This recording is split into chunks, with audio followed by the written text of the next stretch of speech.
Y se puede saber qué es toda esta cosa de Jesús, este Hijo de Dios, pero que es Dios, y que es una sola cosa con el Padre.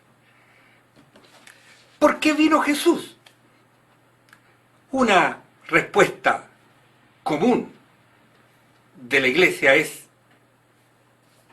para salvarnos a nosotros, salvarnos de nuestros pecados. ¿Y por qué mandó a Jesús? ¿No se supone que Dios es todopoderoso y además es el ser más bondadoso y es el que más nos ama? Tiene un amor infinito por nosotros. ¿Para qué mandó a Jesús? ¿Por qué no nos salvó de nuestros pecados Él mismo? ¿Para qué inventó esto de mandar a Jesús?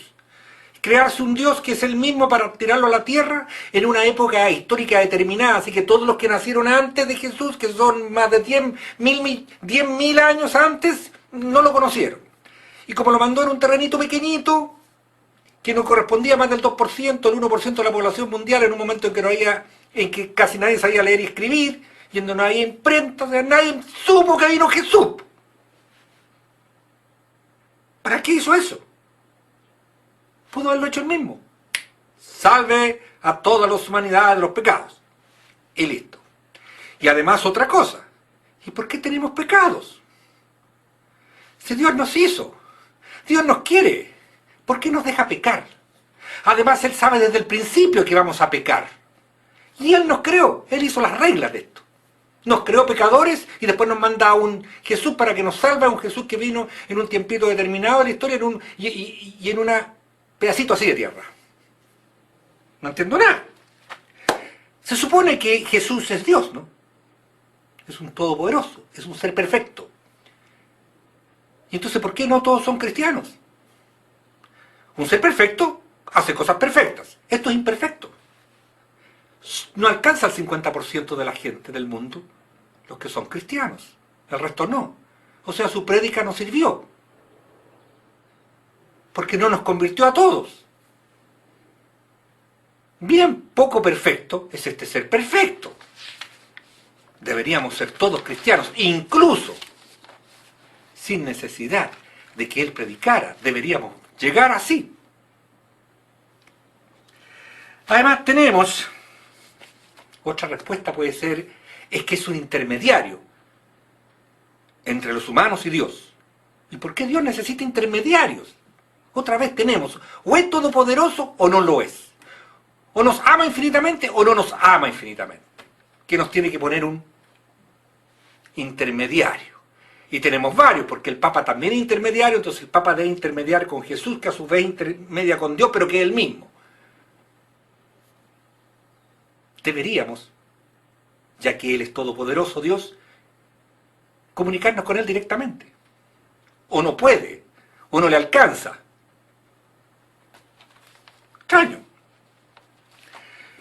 Y Dios mandó a su Hijo para sacrificarse, tomara nuestro lugar y padeciera y muriera. Un Dios que muere, interesante.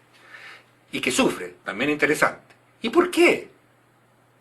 Solo así puede lavar nuestros pecados. Y por último, ¿por qué no nos hace sufrir a nosotros? ¿Por qué hace sufrir a su Hijo? ¿Y qué tiene que ver que sufra a su Hijo para que yo quede libre de pecados? ¿Y qué pecados? El que cometió Adán y Eva, que yo no lo cometí. Qué amoroso. Lo cometió Adán y Eva, cosa que él sabía porque Dios no podía hacer. Me sorprendió la serpiente, que además habla. Y nos cayó el pecado a todos.